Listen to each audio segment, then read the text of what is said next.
Operation Sindoor അത് പൂർത്തിയായപ്പോൾ തന്നെ India ഒരു നിലപാടെടുത്തിരുന്നു. ഇതൊരു അടഞ്ഞ അധ്യായമല്ല, വേണ്ടി വന്നാൽ ഇതിന് തുടർച്ച ഉണ്ടാകും. അതായത് പാകിസ്ഥാൻ വീണ്ടും തലപൊക്കിയാൽ ഓപ്പറേഷൻ സിന്ദൂറിന് രണ്ടാം ഭാഗം ഉണ്ടാകും എന്നുള്ളതാണ് ഇന്ത്യ കൊടുത്ത മുന്നറിയിപ്പ്. അത് അക്ഷരാർത്ഥത്തിൽ അതേപോലെ തന്നെ നടക്കും എന്നുള്ള സൂചനയാണ് ഇപ്പോൾ വരുന്നത്. കാരണം ഓപ്പറേഷൻ സിന്ദൂറിന്റെ സമയത്ത് ഇന്ത്യ പാകിസ്ഥാനിൽ കയറി പാകിസ്ഥാന്റെ 9 ഭീകര താവളങ്ങൾ അടിച്ച് നിരപ്പാക്കിയിരുന്നു. പാകിസ്ഥാൻ തന്നെ പറയുന്നത് ഏതാണ്ട് 30-ലധികം ആൾക്കാർ അവിടെ കൊല്ലപ്പെട്ടിട്ടുണ്ട് എന്നുള്ളതാണ്. പക്ഷെ ഇവരൊക്കെ സാധാരണക്കാരാണ്. ഇന്ത്യ ആക്രമിച്ചത് അതായത് ജനവാസ മേഖലയിലാണ് ഇന്ത്യ ആക്രമിച്ചത് എന്നാണ് പാകിസ്ഥാൻ അവകാശപ്പെട്ടുകൊണ്ടിരുന്നത്. പക്ഷെ ഇന്ത്യ പറയുന്നു ഇന്ത്യ 100-ൽ പരം ഭീകരവാദികളെ ഓപ്പറേഷൻ സിന്ദൂറിന്റെ സമയത്ത് ഇല്ലാതാക്കി എന്നുള്ളതാണ്. പ്രധാനമായിട്ടും ഈ 9 ഭീകരവാദ കേന്ദ്രങ്ങൾ അല്ലെങ്കിൽ ഈ മദ്രസകൾ എന്ന വ്യാജേന ഭീകരവാദികളെ റിക്രൂട്ട് ചെയ്യുന്ന സ്ഥാപനങ്ങൾ, അതായത് പാക് അധീന കാശ്മീരിലടക്കം ഇത്തരത്തിൽ മതപഠനശാലകൾ പോലെ സ്ഥാപിച്ച് അവിടെ ഭീകരവാദ ട്രെയിനിങ്ങും അല്ലെങ്കിൽ അവരെ റിക്രൂട്ട്മെന്റും ഒക്കെ നടത്തുന്ന സ്ഥലത്താണ് ഇന്ത്യ കയറി അടികൊടുത്തത്. അപ്പോൾ ഇത്തരത്തിൽ ആക്രമിക്കപ്പെട്ട 9 ഇടങ്ങളിൽ ഒരിടം വളരെ പ്രധാനപ്പെട്ടതാണ്. അതായത് ബഹാവൽപൂർ എന്ന് പറയുന്ന സ്ഥലത്ത് ഈ ജെയ്ഷെ മുഹമ്മദിന്റെ ഒരു പരിശീലന കേന്ദ്രമുണ്ട്. അതൊരു മദ്രസ എന്നാണ് പാകിസ്ഥാൻ അവകാശപ്പെടുന്നത്. അപ്പൊ അവിടെ ഇന്ത്യ നടത്തിയ ആക്രമണത്തിൽ ഈ ജെയ്ഷെ മുഹമ്മദിന്റെ നേതാവ് മസൂദ് അസറിന്റെ 10 ബന്ധുക്കൾ കൊല്ലപ്പെട്ടിരുന്നു. അത് അദ്ദേഹത്തിന്റെ സഹോദരി, ഭർത്താവ്, അനന്തരവൻ, മക്കൾ അടക്കം 10 പേർ കൊല്ലപ്പെട്ടു എന്നുള്ളതാണ് വിവരം. അപ്പോ ഇത്തരത്തിൽ ഇന്ത്യ കനത്ത നാശം വിതച്ച ഓപ്പറേഷൻ സിന്ദൂറിന് അത് ഒരു അടഞ്ഞ അധ്യായമല്ലെന്ന് ഇന്ത്യ അപ്പോൾ തന്നെ പറഞ്ഞിരുന്നു. പക്ഷെ ഇപ്പോ നമ്മൾ മനസ്സിലാക്കുന്നത് ഈ ഓപ്പറേഷൻ സിന്ദൂറിൽ കനത്ത ആഘാതം നേരിട്ട അല്ലെങ്കിൽ നാശനഷ്ടം നേരിട്ട ഭീകരവാദ സംഘടനകളെല്ലാം തന്നെ ഒരു തിരിച്ചടിക്ക് അല്ലെങ്കിൽ ഒരു പകരം വീട്ടലിനെ കോപ്പ് കൂട്ടുന്നു എന്നുള്ളതാണ്. അപ്പൊ അതിന്റെ സൂചന എന്നോണം ഈ ജെയ്ഷെ മുഹമ്മദിന്റെ ഒരു വലിയൊരു പരിപാടി അവിടെ പാകിസ്ഥാനിൽ നടന്നു. കൃത്യം പറഞ്ഞാൽ അത് ഈ ബലാക്കോട്ട് എന്ന് പറയുന്ന സ്ഥലത്ത് തഹസിലിൻ എന്ന് പറയുന്ന ഒരു ഇടത്താണ് ഈ പരിപാടി നടന്നത്. ഒരു മതപരിപാടി, അതായത് മുസ്ലിം മതവിശ്വാസം പ്രചരിപ്പിക്കാനായിട്ട് എന്ന വ്യാജേന നടത്തുന്ന ഒരു പരിപാടിയിലാണ് ഈ ഭീകരവാദ നിലപാടുകൾ അവർ പറയുന്നത്. അപ്പൊ ജെയ്ഷെ മുഹമ്മദിന്റെ ഒരു കമാൻഡർ, അയാളുടെ പേര് മസൂദ് ഇല്യാസ് കശ്മീരി എന്നുള്ളതാണ്. ഇയാളെയും ഈ മസൂദ് അസറിനെ പോലെ തന്നെ ഇന്ത്യ തിരയുന്ന ഒരു തീവ്രവാദിയാണ്. അപ്പൊ ഈ കമാൻഡറായ മസൂദ് ഇല്യാസ് കശ്മീരി പറയുകയാണ്, ഈ പാകിസ്ഥാന്റെ അതിർത്തികൾ സംരക്ഷിക്കാൻ വേണ്ടിയിട്ട് ഈ ജെയ്ഷെ മുഹമ്മദ് കാബൂളിനും കണ്ടഹാറിനും ഡൽഹിക്കുമെതിരെ യുദ്ധം ചെയ്തു എന്നാണ്. അതായത് ഇപ്പൊ നമ്മൾ ഇന്ത്യ ആരോപിക്കാറുണ്ട് പാകിസ്ഥാൻ സേനയുടെ അല്ലെങ്കിൽ പാകിസ്ഥാൻ സർക്കാരിന്റെ തന്നെ പിന്തുണയോടുകൂടിയാണ് അവിടുത്തെ ഭീകരവാദ സംഘടനകൾ ഇത്തരത്തിൽ പ്രവർത്തനം നടത്തുന്നത്. അപ്പൊ അത് സ്ഥിരീകരിക്കുന്ന തരത്തിലാണ് ഇപ്പൊ ജെയ്ഷെ മുഹമ്മദിന്റെ കമാൻഡർ പറയുന്നത് പാകിസ്ഥാന്റെ അതിർത്തികൾ കാക്കാൻ വേണ്ടി അവർ ഡൽഹിക്കും കാബൂളിനും കാണ്ഡഹാറിനുമെതിരെ യുദ്ധം ചെയ്തു പോലും. അപ്പൊ പിന്നെ അവിടെ സൈന്യത്തിന് എന്താ പണി? സൈന്യമാണല്ലോ ശത്രു രാജ്യത്തിൽ നിന്നും അതിർത്തി സംരക്ഷിക്കാൻ വേണ്ടി യുദ്ധം ചെയ്യേണ്ടത്. ആ ചുമതല എപ്പോൾ മുതലാണ് ഇത്തരം ഭീകരവാദ സംഘടനകൾക്ക് പാകിസ്ഥാൻ കൊടുത്തത് എന്ന് അറിയാൻ താല്പര്യമുണ്ട്.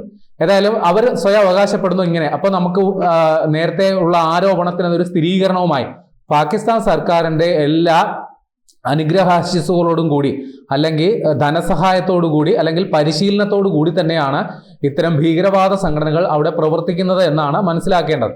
ഇനി അദ്ദേഹം ഒരു കാര്യം കൂടി പറയുന്നുണ്ട്. ഇന്ത്യ നടത്തിയ ഓപ്പറേഷൻ സിന്ദൂറിൽ ഈ ജെയ്ഷെ മുഹമ്മദിന്റെ സ്ഥാപകൻ മസൂദ് അസറിന്റെ കുടുംബം ഛിന്ന ഭിന്നമായി പോയി. അത് ഈ മസൂദ് അസർ തന്നെ നേരത്തെ സ്ഥിരീകരിക്കുന്നുണ്ടായിരുന്നു ഇന്ത്യ നടത്തിയ ആക്രമണത്തിൽ അയാളുടെ 10 കുടുംബാംഗങ്ങൾ കൊല്ലപ്പെട്ടു എന്നുള്ളത്. അപ്പോ ഇന്ത്യ തെരയുന്ന ഒരു ഭീകരവാദിയാണ് ഈ മസൂദ് അസർ. ഇയാൾ ഇത്ര വലിയ ഭീകരവാദിയാണോ എന്നുള്ള ചോദ്യത്തിന് ചില മറുപടികൾ, ചില ഉത്തരങ്ങൾ അത് സാധൂകരിച്ചു തരും. കൃത്യം പറഞ്ഞാൽ ഈ ജെയ്ഷെ മുഹമ്മദ് 2000 മുതലാണ് ഇന്ത്യക്കെതിരെ ഈ പറയുന്ന ജിഹാദ് പ്രഖ്യാപിച്ചത്. ഇപ്പോൾ അത് 25 വർഷത്തോളമായി. അപ്പൊ ഈ പറയുന്ന പരിപാടിയിൽ ഈ മസൂദ് ഇല്യാസ് കശ്മീരി 25 വർഷത്തോളം നടത്തുന്ന ഇദ്ദേഹത്തിന് ത്യാഗോജ്ജല ശ്രമങ്ങൾ അല്ലെങ്കിൽ ഭീകരവാദ പദ്ധതികൾക്കൊക്കെ വലിയ പ്രകീർത്തനമൊക്കെ നടത്തുന്നുണ്ട്. അപ്പൊ ഈ പറയുന്ന പരിപാടിയിൽ വലിയ രീതിയിലുള്ള ജനപങ്കാളിത്തമൊക്കെ ഉണ്ടായിട്ടുണ്ട്. ഈ ഗാദി ഹബീബുള്ള എന്ന് പറയുന്ന പട്ടണത്തിൽ നിന്നടക്കം ആയിരക്കണക്കിന് പേർ ഈ പരിപാടിയിൽ പങ്കെടുത്തിട്ടുണ്ട്. ഉറുദുവിലാണ് പ്രഭാഷണം. ഈ പറയുന്ന മസൂദ് ഇല്യാസ് കശ്മീരി സായുധരായിട്ടുള്ള ആളുകളുടെ കാവലിൽ നിന്നുകൊണ്ടാണ് ഈ സംസാരിക്കുന്നത്. ആ പരിപാടിയിൽ പാകിസ്ഥാനിലെ ഉന്നത മതപണ്ഡിതരടക്കം പങ്കെടുത്തിരുന്നു. അപ്പോൾ കാര്യത്തിന്റെ ഗൗരവം എത്രത്തോളമാണെന്ന് ഇപ്പോൾ മനസ്സിലായി കാണുമല്ലോ. അപ്പൊ ഈ ജെയ്ഷെ മുഹമ്മദ് ഇത്ര വലിയ ഭീകരവാദ സംഘടനയാണോ എന്നുള്ളതിന് ചില കാര്യങ്ങൾ പറഞ്ഞു തരാം. 2001 കാശ്മീരിലെ നിയമസഭയ്ക്ക് നേരെ ഒരു ബോംബാക്രമണം ഉണ്ടായി. അതിന്റെ ഉത്തരവാദി ഈ ജെയ്ഷെ മുഹമ്മദാണ്. പിന്നെ 2001 തന്നെ ഇന്ത്യയുടെ പാർലമെന്റ് ആക്രമിക്കപ്പെട്ടു. പിന്നെ 2016 പത്താൻകോട്ട് ഭീകരാക്രമണം, 2016 തന്നെ ഉറി സൈനിക ക്യാമ്പിന് നേരെ നടന്ന ഭീകരാക്രമണം, 2019 നടന്ന പുൽവാമ, അതാണ് ഏറ്റവും ഭീകരമായിട്ടുള്ളത്. കാരണം സൈനിക വ്യൂഹം സഞ്ചരിച്ചിരുന്ന വാഹനങ്ങൾക്കിടയിലേക്ക് ഒരു കാറിൽ സ്ഫോടക വസ്തുക്കൾ നിറച്ച കാർ ഇടിച്ചു കയറ്റി സ്ഫോടനം നടത്തി നിരവധി CRPF ജവാന്മാർ കൊല്ലപ്പെട്ട ഒരു സംഭവമാണ്. അപ്പൊ ഈ ഉറി, പത്താൻകോട്ട്, പുൽവാമ ഈ സംഭവങ്ങൾക്ക് ശേഷമാണ് ഇന്ത്യ പാകിസ്ഥാനിൽ കയറിയുള്ള അടി തുടങ്ങിയതെന്ന് കൂടി ഇപ്പോൾ ഓർമ്മിക്കണം. ഇപ്പോൾ ഏറ്റവും ഒടുവിൽ പഹൽഗാം, ആ സംഭവത്തിന് ശേഷമാണ് ഇന്ത്യ വീണ്ടും പാകിസ്ഥാന്റെ അതിർത്തി കടന്ന് അവിടെ പോയി മറുപടി കൊടുത്തത്.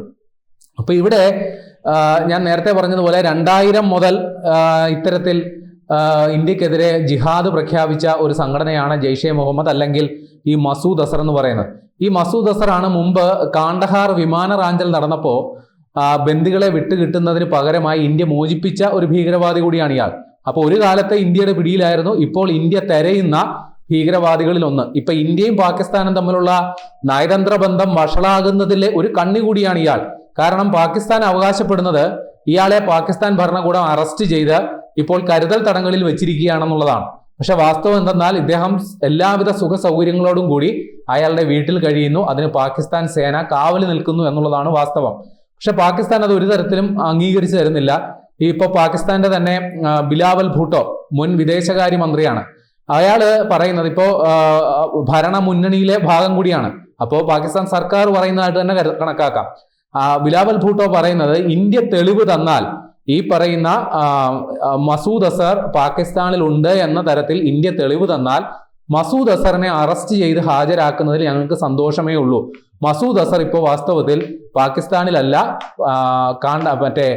അഫ്ഗാനിസ്ഥാനിലാണ്. അഫ്ഗാനിസ്ഥാനിൽ ഒളിവിൽ കഴിയുകയാണെന്നുള്ളതാണ് ബിലാവൽ ഭൂട്ടോ പറയുന്നത്. വാസ്തവം എന്താണെന്നുള്ളത് ഇന്ത്യക്ക് രഹസ്യാന്വേഷണ വിവരങ്ങളുടെ റിപ്പോർട്ടുകളുണ്ട്, തെളിവുകളുണ്ട്, ചിത്രങ്ങളുണ്ട്. മസൂദ് അസർ ഇപ്പോൾ എവിടെയാണ് കഴിയുന്നത് എന്നുള്ളത്. മസൂദ് അസറിനെ അടക്കം വിട്ടുകിട്ടണം എന്നുള്ള നിലപാടിൽ ഇന്ത്യ ഉറച്ചു നിൽക്കുന്നത് കൊണ്ടാണ് ഇന്ത്യയും പാകിസ്ഥാനും തമ്മിലുള്ള നയതന്ത്ര ബന്ധം ഇത്ര വഷളാകുന്നത്. ഇന്ത്യ എടുത്തിരിക്കുന്ന നിലപാട് എന്താണെന്ന് അറിയാമല്ലോ. അതായത് ടെററിസവും ഇതും എന്താ പറയുക, പാകിസ്ഥാൻ ഇന്ത്യയിലേക്ക് നടക്കുന്ന യുദ്ധവും നയതന്ത്ര ബന്ധവും ഒരേ വഴിയിൽ പോകില്ല, അല്ലെങ്കിൽ രക്തവും വെള്ളവും ഒരേപോലെ സഞ്ചരിക്കില്ല. ഇക്കാരണങ്ങൾ പറഞ്ഞാണ് ഇന്ത്യ പാകിസ്ഥാനുമായിട്ടുള്ള നയതന്ത്ര ബന്ധങ്ങൾ വിച്ഛേദിച്ചിരിക്കുന്നത്.